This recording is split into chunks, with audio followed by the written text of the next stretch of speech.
झूठ बोलकर जीतने से अच्छा है तुम सच बोलकर हार जाओ।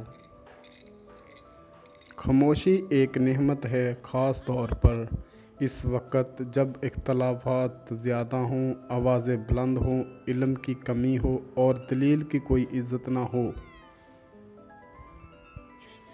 जो दुख दे उसे छोड़ दो, लेकिन जिसको छोड़ दो उसे दुख ना दो।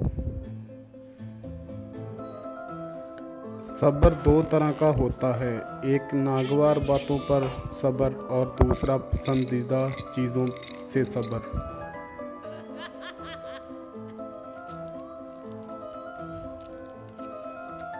ज़्यादा सोचना इंसान को ख़त्म कर देता है।